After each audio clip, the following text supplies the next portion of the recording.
Isang mapagpalang araw po sa ating lahat. Ako po si Charles at welcome po sa aking daily devotion. Sa araw na ito ating itutuloy ang series na Understanding the Church. So, the church task is filling the earth. So, Genesis chapter 1 verse 28 ang sabi rito, God blessed them and said to them, "Be fruitful and increase in number. Fill the earth and subdue it, rule over the fish in the sea and the birds in the sky, and over every living creature that moves on the ground." So sa Tagalog, sila ay binasbasan ng Diyos at sa kanila ay sinabi ng Diyos, kayo'y magkakaroon ng mga anak at magpakarami. Punuin ninyo ang lupa at supilin ninyo ito. Magkakaroon kayo ng pamamahala sa mga isda sa dagat, sa mga ibon sa himpapawid, at sa bawat bagay na may buhay na gumagalaw sa ibabaw ng lupa. So, sa unang katuruan punta tayo. Ang sabi rito, the church is called to disciple all the nation.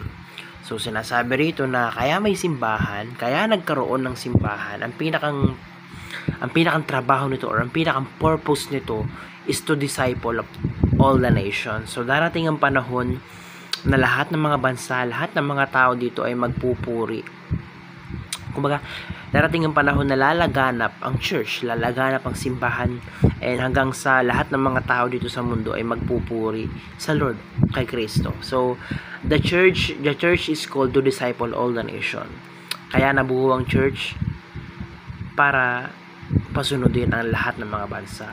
Sa ikalawang teaching, punta tayo, ang sabi rito, the church is called to influence the world.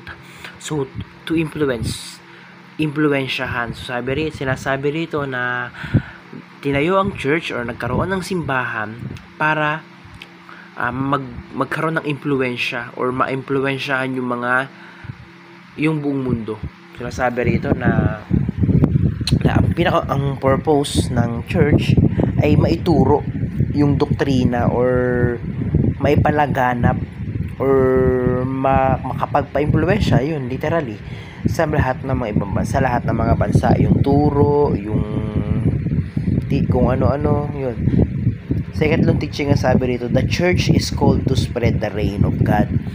So ang simbahan tinawag or nabuo rin para to spread, kumbaga parehas lang, para ipagkalat yung reign of God or kumbaga sinasabi yung paghahari ng Diyos sa mundong ito. Dahil ngayon nga nung umakyat sa langit si Kristo, sabi niya, 'di ba, na all authority has been given to me, sa lupa man o sa langit man. So sinasabi rito na kaya nabuo ang church, kaya ginawa ang church, or kaya nagkaroon ng church para ipahayag sa buong mundo na yung otoridad ni Jesus, yung otoridad ng Panginoon, na sa kanya lahat ng nandito sa mundong ito. Kumaga siya ang hari ng lahat.